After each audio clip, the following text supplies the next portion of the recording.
Hello, everyone. Welcome to the Content Market Webinars by DICM. Today, we will we'll talk about from minutes to moments, the power of short form storytelling. Or if to make it more simple, we are going to talk about the new trend, the microdrama. With me on this panel, we have Belal Araby, a director and a screenwriter, and Bethany Thomson, a creative lead at C Star Production in England.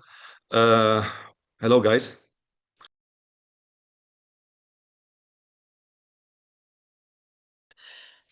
Hi, Ali. Okay. It's great to be here. How are you? So, look, I think we are living in a fascinating time because the traditional TV is dying slowly. Streaming and platforms are becoming for many years, like more than 10 years now, something that took over the traditional TV.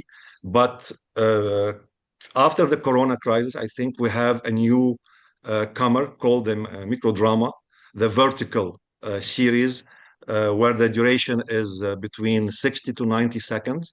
And it started in China. It was created by the Chinese apps, also based on what they think coming from the gaming industry, that people are addicted of scrolling and using tokens.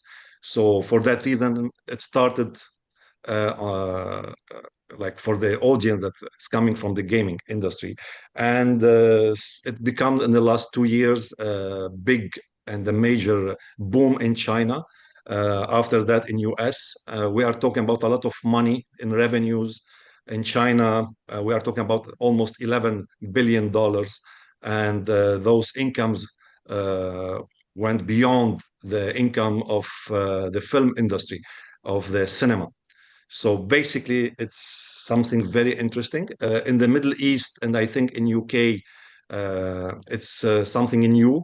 We are talking about maybe 1 year to 14 months when the thing become a trend and in demand. So let's just start with this question. Why short form now? Bethany, what do you think? Why short form now? I think leading on from what you said about the coronavirus, I think people were so desperate for content that attention spans almost shrunk and social content wasn't cutting it anymore. I think binge with the rise of social media, binge culture has risen as well. So it's not it's not the fact that it's going to overtake traditional formats like television or film. It's just meeting the users where they are and immediately giving them that hit. So I think it's the rise of it is genuine because people want more content, and these streaming services and fast providers and theaters, they can't provide it to them fast enough. I think it's a matter of them living, it's just people are hungry for content essentially. I see people watching TV, but they've got their phone here. So they have their phone with the content and the TV programs on in the background. And I think that's what dramas are trying to do. They're trying to blend that sort of narrative feeling of television with the social format of scrolling and scroll culture, and trying to hit binge culture and narratives and the audience all at the same time. Bilal, what do you think shifted first, the audience behavior, the platforms, or the economics? I believe it's a biological shifting. I read many articles recently, and there is one on Psychology Today mentions that the human brain and the new generations being like popcorn brain, audience seeking for fast dopamine, and it's said in psychology loop, dopamine loop. They want the fastest interaction with entertaining, and as Bethany mentioned, it's we all holding our mobile all the time. So we have to adapt on this brain, human brain. That's I believe. Bethany, do you think that one of the parts of the spreading of the vertical videos is related to the economics? I mean, using the advertising as a creative lead, I think, and you are trying to find sources of revenues for the series that you are producing. How you deal and how you attract people who can put their advertising or their brands inside the vertical. I think when we're pitching our verticals to brands or to people to get investors or people on board, we're mainly talking about how switched on the audience is and how circular the vertical drama audience is. So we always explain people always think, oh, it's Gen Z who are watching, it's the younger generation, and it's not. It's sort of like housewives and older women who are looking predominantly, and men rising now, but it's predominantly older women who are looking for an escape from their everyday. They're looking for something to take them out of their everyday life, something just to give them a bit of fantasy, a bit of romance. And these women, they're mums or they're business women, and they have a lot of money because obviously they have to spend around, I think it's like $200 a month, or sometimes it's up to $200 a week just to watch these programs. So what we do is we mainly pitch the spending power that this audience has and how switched on they are. We'll also pitch a lot of the time. You can get people on board by really explaining to them the pull of vertical drama actors. So a lot of actors in the vertical drama world, they're not famous in traditional television or broadcast, but they have a huge pull in vertical dramas. So the audience will just go wherever their favorite male lead goes. And for new platforms, especially if we're pitching a production to them, that's really useful for them because they will just immediately flock to that actor, and you can always have a guaranteed audience of a couple million if you just use a specific actor. But for us, it's all about audience. That's the main thing, and the spending power that the audience currently has. So basically, the changes of audience behavior is also related to the changes of the economy, right? Yeah, for sure. I mean, I think people are prepared to spend more now. I think it's a strange thing. I think as long as you're providing them value with your content, it's the same on social media. If you're scrolling on TikTok, you will stop on something that you feel gives you value. If that's free, it's free. But if you're looking for an escape and a narrative format and a quick binge, you can go to a microdrama. You know it's going to give you the value and the dopamine hit that you're craving. So you're going to spend because you're going to get that value back tenfold with the dopamine and with the stories and with the escape. But let's say comparing to, you mentioned some figures. Let's say if we compare that to the subscription to Netflix, Yeah. and let's say for Netflix, you pay, let's say, $15 or $20 per month to watch all the great series that Netflix has. While here you are paying almost per episode or per series, or buying some VIP membership on certain apps that to have access on, and you mentioning $200 per month or per series. It's a lot of money comparing, let's say, to something that Netflix is presenting, billions of dollars spent on content in Netflix versus very cheap and not super visually well-made drama where people are willing to pay more. Why? It's the stories. It's the stories and the amount of stories that are on there. It's the stories that give that dopamine hit. They give the immediate gratification to the audience and the escape. I think with Netflix, they have shows like Bridgerton, which I would say appeal to the same audience, but you have to wait 3 years for that. And people, they don't want to wait that long. It's just a very different audience who really need these like intense, big stories is what they're looking for. So, Bilal, from a storytelling point of view, what do you think audience rewards today? What is different in the last 5 years? What the what are they looking as stories, and why? Like Bethany said, that the story in the microdrama is different from the story on traditional platform series like the HBO or Netflix ones. I believe micro drama will not shortcut the stories, or you have to make it in a shorting way. I think it's compressing the story. You have to tell what you want in short time, you know. As I mentioned, people seeking for fast benefits, fast adrenaline. If you didn't catch him in first 3 seconds, you will lose him. Even what in my opinion, I think it's what changes. It's more choices. In my opinion, I believe in that. How many time you open Netflix and you are spend time looking what do you want to watch? You know why? Because there is a lot of choices. That's what I think. It's about brain adaptation. Um, um, um, we have a new era and generation of entertainment, and we are as a filmmakers, we have to adapt on this format. So, do you start with the character for the microdrama, or do you start with the plot? I believe I start off always from the middle, the middle of character or the story. You know, audience, there is a validation identity. You know, he is what touch the viewer, the audience, what touches him. Emotional impact, right? Yes, yes, yes. It's my opinion. I think that we have to give them a more and a lot of emotions. You know, that's So, what I believe. so I have a question for both of you. It's for me, microdrama as a genre started as very similar to the soap operas, and we know that the Turkish soap operas and the Latin American soap operas were very popular for long time till now. In the Middle East, a lot of women are watching the soap operas.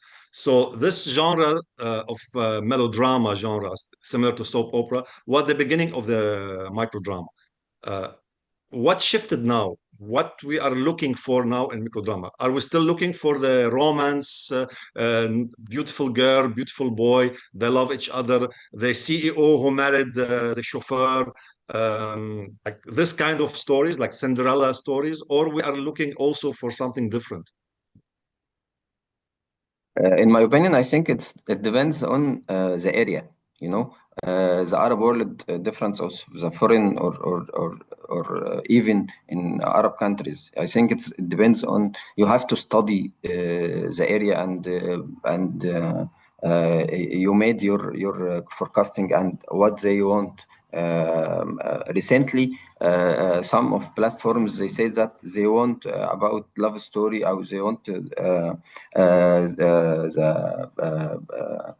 horror genres or what. I think it's every area has its genre. We have to study the area and want what people do, and even this.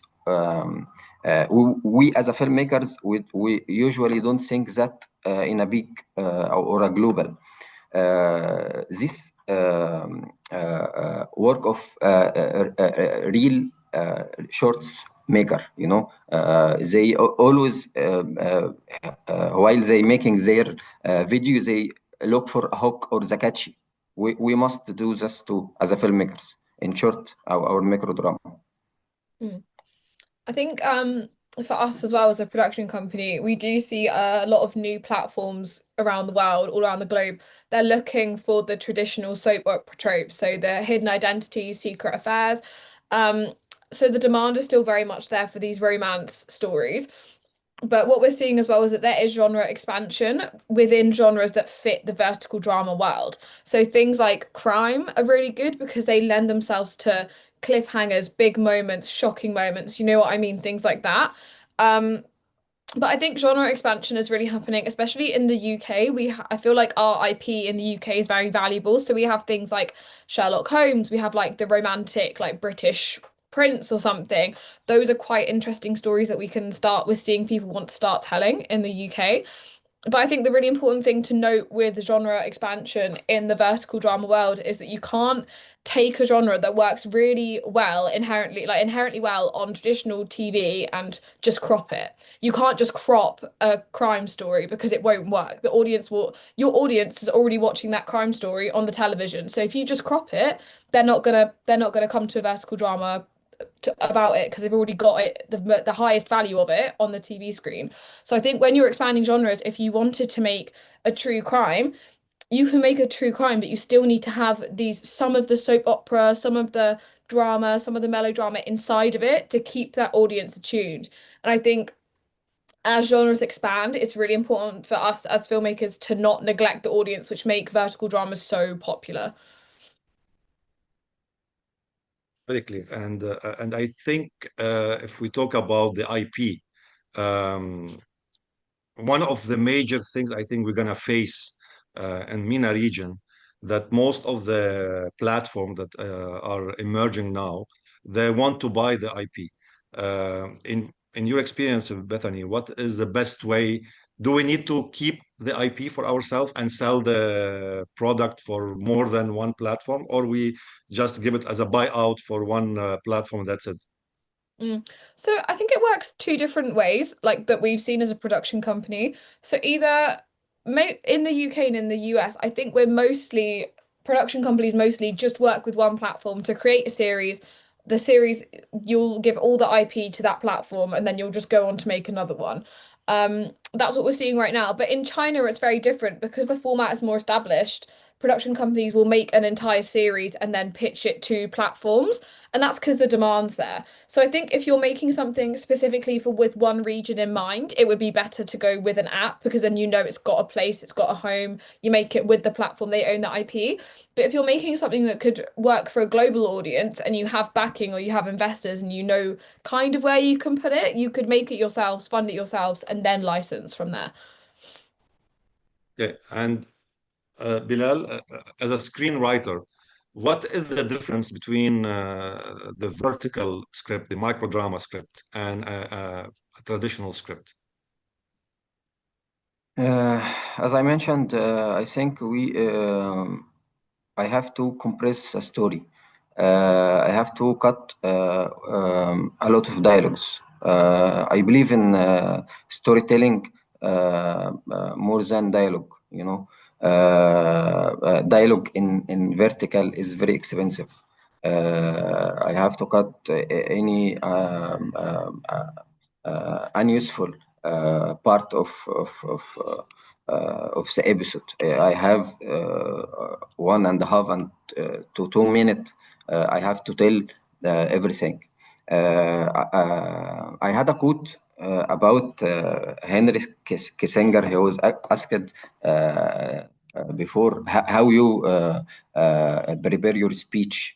He said that if my speech is 10 or 5 minutes, I prepare it for 2 weeks. If it half an hour, I prepare it for a week. If it 1 hour or longer, I'm ready. So I think it's the shortest or the shorter entertainment or episode. We have to prepare it for more efforts. One of the my own notices about the script in the microdrama, that we don't need to present the characters. Like all of us know that sometimes we just write the name of the character and he's a businessman or he's a whatever. So basically we skip a lot of scenes, while in traditional structure of 3 acts, we always do the exposition for each character. We present the character, we present the story. For me, I think it's what is interesting in the vertical and what people are skipping unconsciously is that the character, we don't know its background. Maybe we're gonna know it later on during other episodes, but not in the first one. In the first one, I need a hook that will push me to see the second episode, the third, and etc. So basically, this is very interesting how it's gonna change also, in my opinion, it's gonna have a huge impact on the way the audience of microdrama gonna watch a movie or gonna watch a series, because for them they want to know straight away the action or the story or the plot. They don't have time to see what was before and what's and how the character is evolving. They want just to see the action. I want to add something, and as a psychologist, I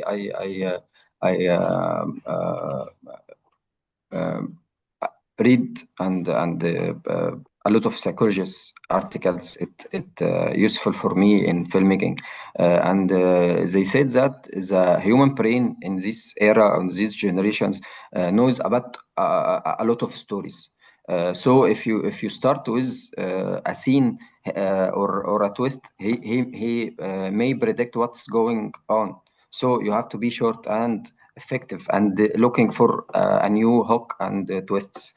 You know, as you mentioned, I have to don't have the time to make a character profile and see that he is as a businessman. No, I start with a scene he is in his office and making deals. You know. Okay.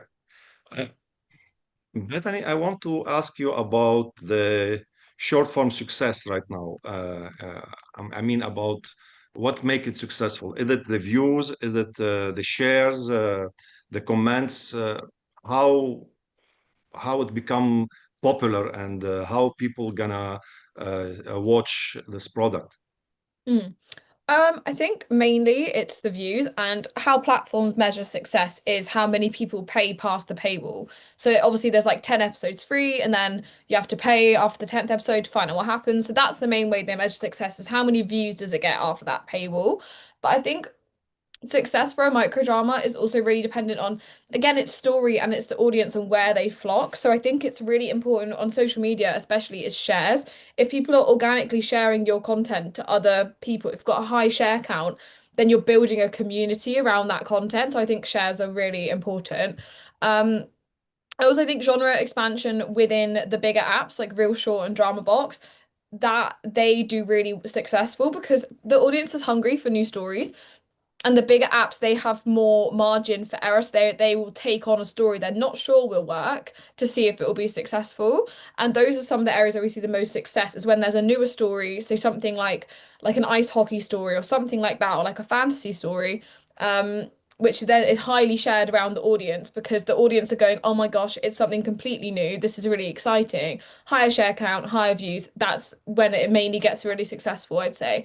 I think, but for traditional microdramas, if they're not going outside of their typical romance genre, I think it's all about the views, like all about the views and how many people watch past that paywall.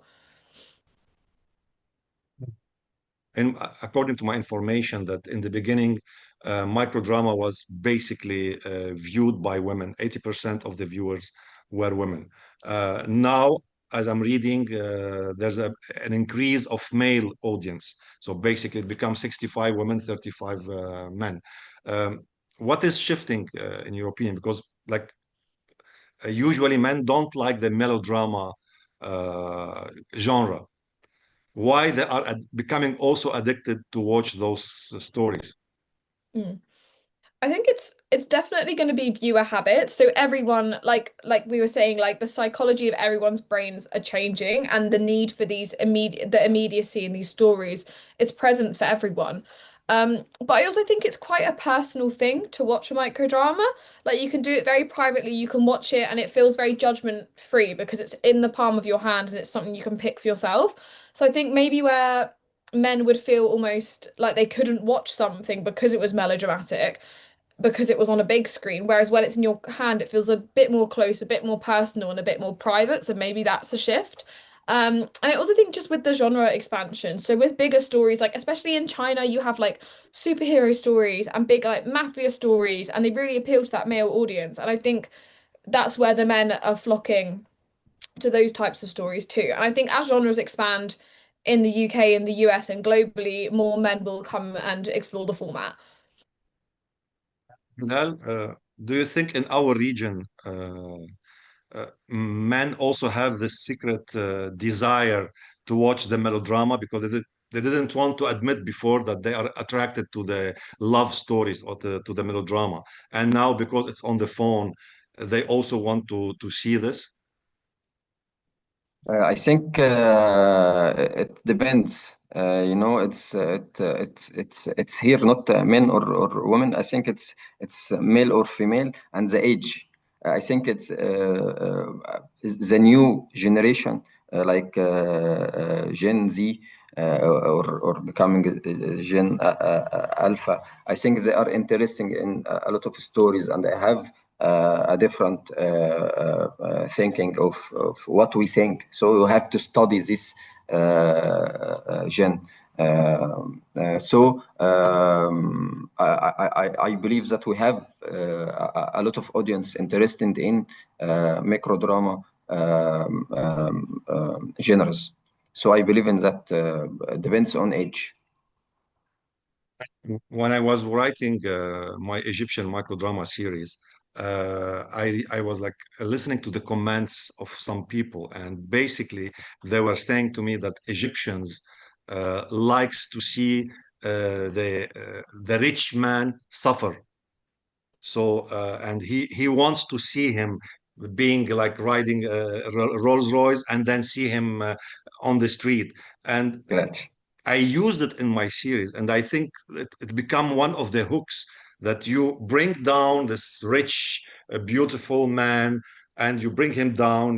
He goes under the seventh floor, and he is completely like destroyed. And then at the last episode, he's back on the horse by some magic trick. Let's say one of the series, there's a guy coming with a credit card, giving him the credit card, and all his problems is solved. So basically, in a normal drama, you're never gonna believe such things. Why we are believing those things in the microdrama? Why we are accepting this game?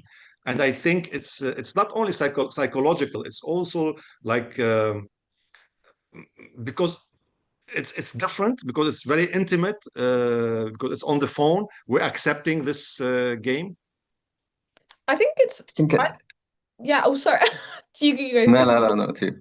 I was just will mention a little thing. It's because it's the traditional community. A lot of people are and the wide of society, the wide people of society are a little poor. So what make them watch? That's a reason for microdrama. What make people watch microdrama? That's I see a human like me, and it touches me, and the last question for Bethany, I think it's not just the views, it's watch time and reshare the episode or the video. That's, I think. For sure. I also think people accept the drama of a micro drama because it's it lives alongside all of the other social media content, and social media content in itself is ridiculous and very outlandish. Like now we have like, especially with the rise of like AI, we have like AI slop, and people are getting more and more okay with ridiculous content. And I think what microdramas do really well is they take the ridiculousness of content and they put a narrative behind it. So they make you want to keep watching it. Because if you scroll and you see some sort of insane video, you're like, oh my goodness, that's crazy. But what microdramas do is they'll keep getting that feeling from you. So I think that's why we accept it, because we're like, well, I'm in it now. Like I'm ready for I'm ready for it to be ridiculous. Like my question now is about the story itself. So, in 90 seconds, what is left from the story? What do you mean? Like what? Like how can they keep getting more out of it? Yeah. I think it's just, I mean, it's like we were talking about. It's like any if you look away from a microdrama for like 2 seconds, you're not gonna know what's happening on the when you look back again. And I think it's just that if you can create that feeling in the first 90 seconds of like, wait, what's happening now? What's happening now? What's happening now? And you have to give an audience member a lot of thought. Like you have to give them a lot to go off of. So they're like, oh, what's gonna happen to this character? Could they do X, Y, Z? Or each character has so many different stems they could go to, and it's all done with cliffhangers and and hooks and big moments, and you don't give any time for exposition. You just give them, this is what's happening, this is a million things that could happen, bam, there you go. It just gives them, like, I think in that first 90 seconds, if you can craft a story that could go in any direction, but you've hooked them in each little direction, I think that's where the story can go. Bilal, for you, like in 60 second or 90 second, what should be preserved or what should keep as a story, like the desire, the obstacles, the payoffs of the for the character? What is important to preserve? For me, I focus on information gap. You know, I open the arc and make the audience ask. It may, as you mentioned, but I make him a slot machine. I give him something, or a hook or the twist or something, and I made him interested in what's next. And it was, like Bethany mentioned, it's the characters. There is a psychology says that it's I did identification. I see myself in the character, and I relate the audience with the character and let him what's next. That's what I believe. Uh, Bethany, how important is the incorporation of products and brands inside the stories of the microdrama, and how we make those brands look not for sale, like they are part of the set and part of the story. Mm. I think brands are a very new thing, especially like in China, they've got a lot of branded content already. So they're working with big brands like McDonald's, they've done KFC. There was a new one with what is it, Protica and Gamble, and they have just made one called Golden Pear for Mhm. like a perfume. Um, we haven't really done any of that just yet, but there are a lot of people who are looking just to do product placement. So that's really simple. If you just have a character drinking a drink, it doesn't impact the story and it doesn't feel too forced. You can always do that. Um, but I think for brands, and you can go one of two ways. So you can either do like a product placement, say like you just get the drink in there and then it doesn't impact the story, but the brand is funding some of the micro drama. Or there's an opportunity to expand genres within brands. So you can use a brand's messaging to expand the genre of your micro drama. Um, I also think if you're using a brand, if you're making a branded microdrama, it's not going to live on the apps, it's going to live on their social, it's going to live on their social media, the brand social media. So you really have to rely on their messaging and appeal to their audience. So I think if you're reaching out to brands, it would probably be wise to reach out to brands that have the same microdrama audience. So the women who are spending money on the microdramas, what else would they be spending money on? Or in China, like the audience that are spending money to watch these things, would they also spend it at like KFC? Would they spend it at McDonald's? It's just like finding that crossover for your stories and just making it really appealing to brands as well is the main thing. Like just explaining the boom of the industry because people are taking notice of the industry, but it is still a bit like a mystery, which is why we do so many panels because people still they need to know like people there's just a lot of information that's new and evolving. So I think it's really getting to know that new information as soon as it comes out and really just keeping up to date and on track. Well, we are talking about money, and there is very interesting system in these apps like Real Short or Drama Box or Drama Bytes.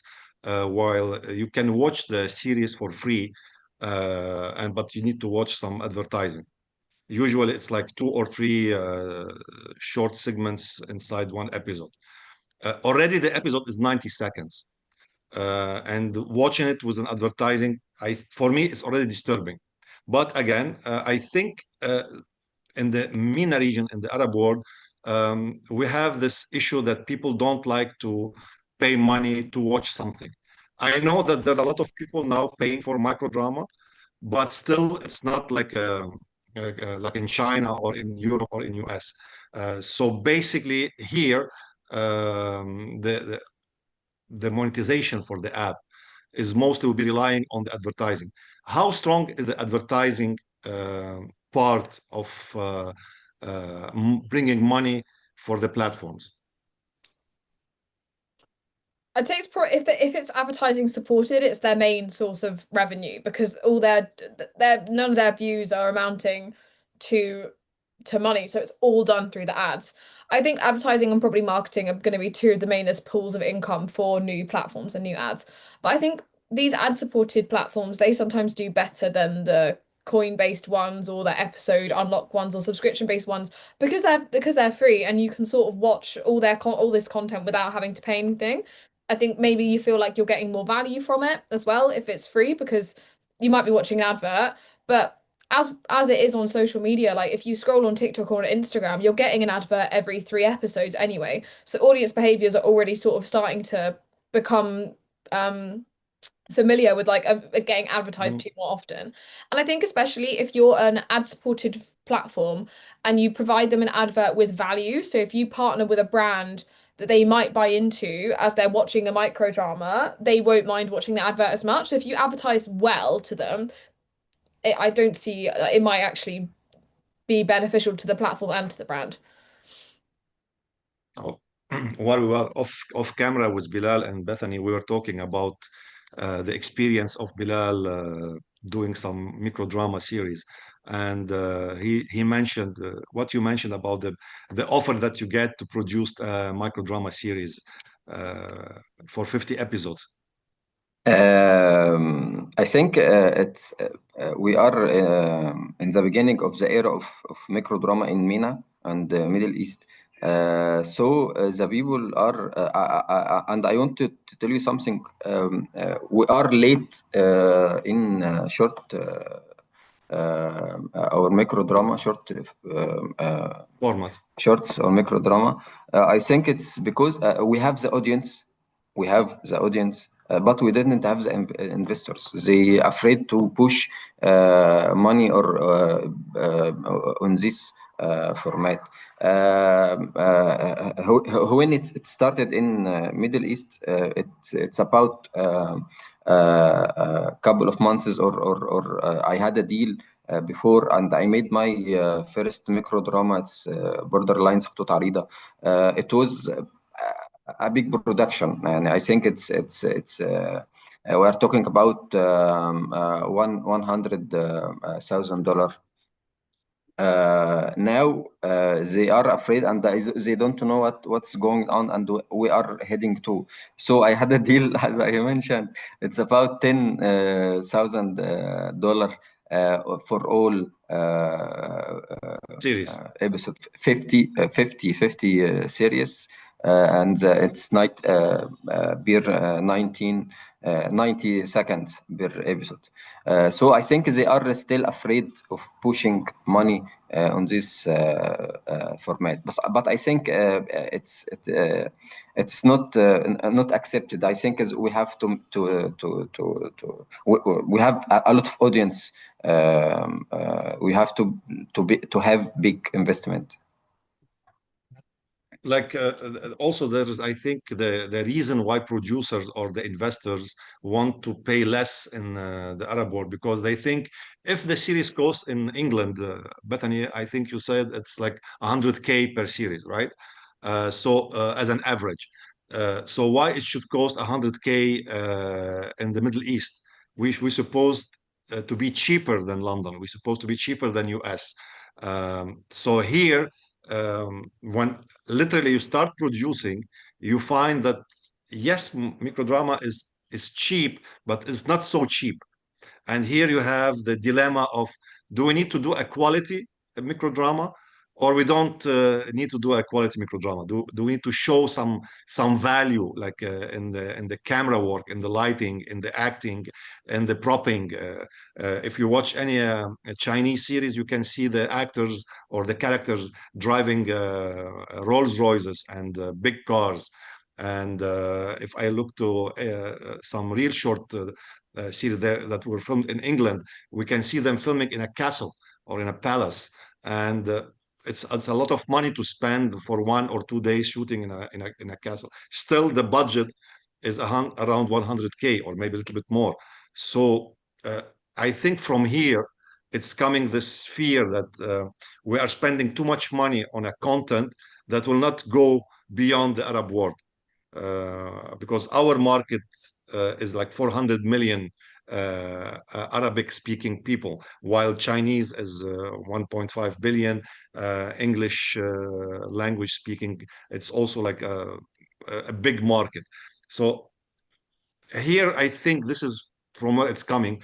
But also, I wanted to ask you, how do you feel a local, let's say, local story from the Arab world can become interesting for the rest of the world?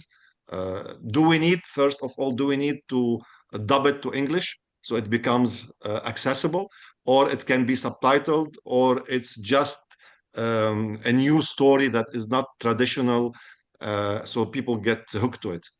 What do you think, Bilal? I think I think the other world side of the world out of Arab region they want to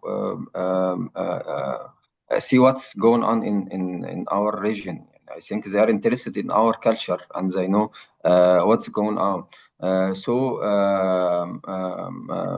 As I mentioned, I have many communications with some Chinese platforms. They want a huge amount of series, and it's translated to many language. So I think we don't have any problem in Arab world that we shouldn't make microdrama and with a lot of investment. Just the producers, as I mentioned, they are afraid to push money and they don't want to have how to distribute it. And I saw many projects that we did and didn't distribute it. That take us back to the comfort zone. Our job is made on risk. If you don't risk, you will not be on the scene or the. So we have a lot of problems like animations content. Just we play on the winning game. That's what I believe. For you, Bethany, do you think an Arab content can go international in the macro drama? Yeah, I really don't see why not. I think not even just Arab content, but any content that has a good story, even if it's local IP, it will travel. So I was at Content London last year and there was a big focus on adolescence. Do you know the series Adolescence? The one it was basically it's based in the UK. It's about adolescence. Yeah, basically. But that's a very local UK story. It's not even in London. It's set in a very small region of the UK with regional accents, and it went global. And I don't see why the format shift would be any different because the audience is still global. And if it's a story that is good and people resonate with, then it's just it will travel and it will do really well. And also I think if you make a microdrama for an Arab audience globally, you can dub and you can subtitle if you want to, but you can also, if you wanted to sell adaptation rights to the story, so if someone wanted to Americanize it or something else like that, you could do that, but then you could still retain the IP. You could just get adaptation rights for it, and then it could travel that way too. I think we are getting very close to the question and answers part. Yes, Bilal. I will mention something for this. If I seek for a platform or a foreign platform in even UK, and all producers think that they want first the approval for his series, then he shoot it, and may he ask for fund first. I think what's going on and what I may do it. I produce the whole series, and I debug it and translate it and send it the promo and مثلا 5 episode and use it and you can buy it. I think it's going on this way.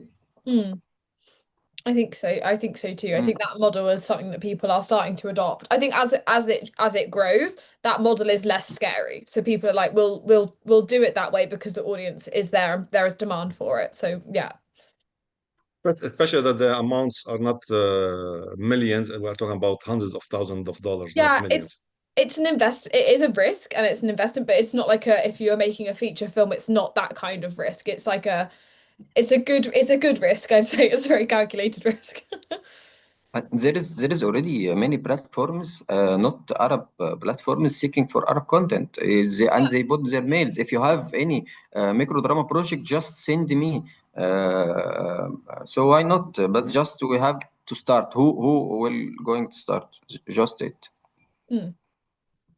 So thank you, Bilal and Bethany, for this very interesting conversation. And I think it's time to get some questions from our participants in this webinar. We are ready to see your questions.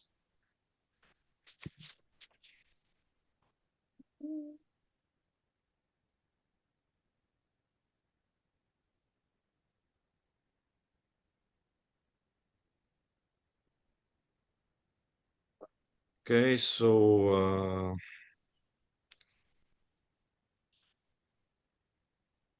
let's say for all, do you feel that streaming platforms are becoming interested in improving the artistic quality and production value of microdrama vertical series content? I think, in my opinion, they are already doing it. Like the Chinese and the Korean and the American, the quality is part of their of the series. For the Arab world, it's new. We cannot just judge it now because you are just trying. You're still trying. It's a trial period, and we cannot judge about the quality. What do you think, Bethany? Yeah, I agree. I think it's already happening. And I think audiences are expecting this quality now. They're expecting quality to get higher and higher. So it's almost an expectation of bigger, like cinematography, bigger stunts, bigger scenes. They've become a lot less tolerant to lower quality like filming. But that doesn't mean if you've got a budget series, you can just film it a bit cheaper but keep the same quality. So maybe just don't have the luxury car or the massive scene with all the extras. Just keep it a bit tighter to maintain the quality and the story. For about you, Bilal, about the quality in the microdrama. I believe in that. If I shoot a micro drama, it's for me. It's like a cinematic movie or a huge series.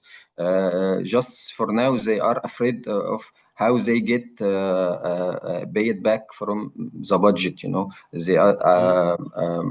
I think it's not depends on advertisements or how to buy for a month or subscriptions.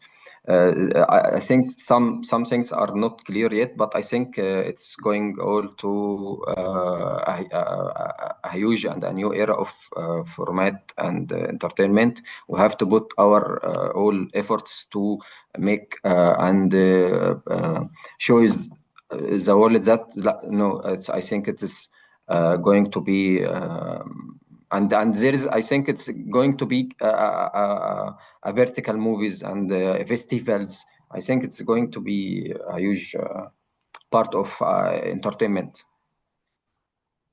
Like to continue the same, so can we have a discussion about cost to produce versus what platform are prepared to pay, or what income can be generated from social media ads, product placement, etc. So basically, we were talking about that the budget as an average, let's say, is around 100K. Let's say it can be less. I'm sure that in Egypt and in Lebanon, it can be less than 100K, depending on the story, of course. But still, so we are talking about 100K. So how much this 100K will generate as revenue, that will depend. I don't know, Bethany, if you have any insights, like because you are producing, let's say, for an application. So what is your margin of profit as a producer? Mm. I don't know if I can give specific numbers. I'm very sorry. But what I can say is that there's a lot of money in microdramas and there's a lot of money in platforms and we're seeing all this boom, but the production margins are still very slim. So that it's very slim margins. I mean, a production could cost 150K, but after you do locations, actors, crew, cast, equipment, editing, story, there's actually quite a tight budget left as a production company or as a producer, and even tighter so for the platforms because they've paid that money for the production, they have to market it. It probably costs 4 times the amount to market it. So the yeah, I'd say the margins are slim, and I think if you bringing brands in could really help to broaden up those margins because a brand could help take out some of the production costs. They could sort of help co-fund it. So I think maybe that's a way to increase those margins. There is a question also for Bilal. Do you think that short form is a laboratory for ideas before long format? Can we consider it like a training thing before we start doing a series? In my opinion, no. But what do you I think? want to ask something. Where is the idea of microdrama came from? It came from Mhm. TikTok and short videos. They are they called what they called on TikTok and Reels and Reels. Yes, yes. yeah. It's which was its start. So if I want to make a video, they open the camera and make videos and get a lot of views. So why you script it? I talked to a audience or people or they are interesting in micro dramas. That's we started. You have to make a 50 episode, you know, and make a story about something or look one location or something, and you have to start it and publish it as a first on TikTok or YouTube and or other platforms. That's what I think and believe. There's another question. What makes a short form concept green light worthy today? Bethany, what do you think about it? I'm trying to think of what makes us green light a script or when I see a script and I'm like, yes. It's really important it's the first 10 episodes. It's when if you're gonna submit if you're submitting a story for a micro drama, you really need to structure the structure of your submission is almost as important as the story. So your submission needs to be really brief. It needs to be a quick like synopsis, logline, a couple of very quick character breakdowns, and then what we ask for is we ask for like 5 episodes, so the first 5 episodes before the paywall, just so we can get a taste for the Mhm. story. So I think it's really the structure is really important if you want to give yourself like a fighting chance. And also just when you can tell that you've watched a micro drama and you understand the audience. So it's like if I read something and it's in the theme of like a mystery, but it's still got that vertical feel, that's really exciting to me because I'm like, well, this is a new genre, but it's still got the vertical drama bones. It's got the bones of the vertical drama. Okay. Uh, I think it's also like when I read as a producer any pitch, it's always the first 2 lines, the log line. Oh yeah, absolutely, yeah. It goes without saying. If I read it, I'm like, it's not happening. Yeah. So yeah. There's another question saying that will short form replace traditional TV for Gen Z? Bethany, Uh, Bilal. I know, absolutely not. I think TV and film are here to stay. I think Gen Z, they're not. I don't even think Gen Z will replace their like traditional TV with microdramas. I think they'll just replace it with social content. That's where they're getting all of their value. Like Gen Z are getting it all from YouTube and from TikTok and from Instagram. There might be an opportunity for microdramas to kind of swoop in there, but I think with their viewing habits, how they've grown up on social media, they're used to sort of user generated content on their phones. They're not used to narrative content on their phones. And I think it's just they're just gonna keep they like in my little brother, he's like 18, but he only watches YouTube on television and he won't watch any TV series or any films unless his friends go, oh, that one's cool, that one's good. That's the way he finds things. He doesn't get advertised. He doesn't, you can't advertise to him because he's not on, you can't advertise to him with any adverts because he's, or any sort of horizontal adverts because he's not there. So maybe, I guess maybe it could be a way for Gen Z to sort of replace, but I don't think so. I think they're just such a social generation. I think that's where they're going for their hit and for their content. Great. To add? It's my opinion. I think I read an article about inventing the TV, and they in this moment they said that the TV will the people will not have time to watch TV.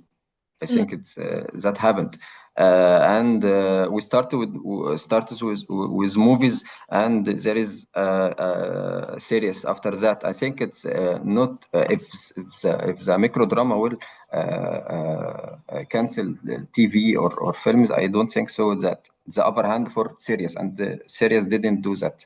So I think that it's less the audience for TV, and we have more. Generation seeking for mobile and short videos. Yeah, that's very true. I can just tell you by experience that, let's say, in Saudi Arabia, a lot of people are watching Netflix on their mobile on the tablets. So it's also exists, like even for the traditional, let's say, platforms, they are watching them on mobile and tablets. But they've all got their phones flipped, haven't they? If you still walk down a train carriage, everyone's like this, rather than if they're watching something, it's like that. So I think this viewing habit that's caused from Netflix is not gonna, and like the content that's on here is not gonna change to this very quickly. I think that's gonna be a bit of a struggle to get that way. Sure. It's about what I want. It's what I want to watch. It's the story. The story takes me down to follow it. Yeah, absolutely. One last question. Are broadcasters taking short form seriously, or it's still platform driven? Well, if we look at what Disney and all the majors in America are talking about producing their own microdrama now. So I think the broadcasters are taking the microdrama very seriously. What do you think? Yeah, I think so. I mean, in Ukraine, you have Holy Water, and Fox Entertainment has pledged to make like 200 new microdramas with them. And then you have Netflix who are looking to expand, and then Disney's invested in Real Short. So they're all taking notice of it. The only thing I'd say that might be a struggle for them is that they don't have, like we said, if you're watching Disney Plus, you're watching it like this. So it's like, where are they going to put the vertical format? Are they going to make a space for it on the app? Are they going to use it just on socials? So I think that would be really interesting to see. I think the Fox partnership with Holy Water is a bit more, well, makes a bit more sense because Holy Water have a platform where Fox can put their microdramas on. But I think just for Netflix and for Disney Plus, it will just be interesting to see where they put the stuff they make in the microdrama format. Will it just be on their socials? Are they going to make a space for it in their apps? I just don't know. And the last one, how are Bethany and Belal using AI in their productions? Are you using AI, Belal? Yes, absolutely. I recently finished a AI course with American Empathy. I'm a member there, and it helps me to. But there is a very important thing. AI don't go. Don't make AI toward you or tell you what do you want. No, make AI to assist you. And don't look for creating a scenario or characters. No, you create the scenario and the character, and make AI just give you a little hint or tell you how you do changing of twists or something. But even it is very helpful. But don't go behind AI as a leader. Make it assistant. Recently, I asked for new scripts on my page, and I received about hundreds of scenarios, and there is tens of scenarios are the same, with the same titles and log lines and the story. And I know it's written by AI. It is easy to see. So AI is assistant for you. It's like, for me, it's like Excel or PowerPoint, or just making this help for your work. That's in my opinion. Mm-hmm. We're the same as well. I mean, as a production company, it's really important to champion the creative and the story. And if you use AI to create the whole entire thing, you're like taking out the most integral part of what it is to be a filmmaker and what it is to make content. So we use it as a tool. Mainly, I think the way that we've used it, or we're planning to use it this year, is just to enhance our micro dramas. So say we've got like just a traditional microdrama, but there's a helicopter scene. All of the face-to-face talking, all of the props, hand gestures, anything that forms emotion, we will film. But for a helicopter scene swooping over a mountain, we might use an AI tool for that, because that is something that would take millions of pounds or a lot of budget, a lot of time, a lot of money. But we could get an AI scene of that, and it just sets the scene, and it also gives the audience a bit more value, adds a bit more value to our content, but it doesn't take away from the creative. So that's how we're using it. And same with our processes. If we're talking to people, or if we're doing anything creative, like we said, like we're just using it as a tool. So we're sort of saying we have these ideas and we have this. Like, is there any way we can shorten it, or what can you pick from it? Like, we're just using it mainly as a tool in our process. Well, I think it's time to end our panel. Thank you very much, Bilal. Thank you very much, Bethany. It was a pleasure to talk to you. I think we all tackled a lot of interesting subjects, and yeah, and I just want to mention that the next webinar will be AI in the writer's room, creativity, ethics, and human touch on March 25th. So you will continue those topics about the AI and how it's used in the creative way. Thank you very much. And that's it for today. Yeah. Thank you. Thank you so much. Thank you.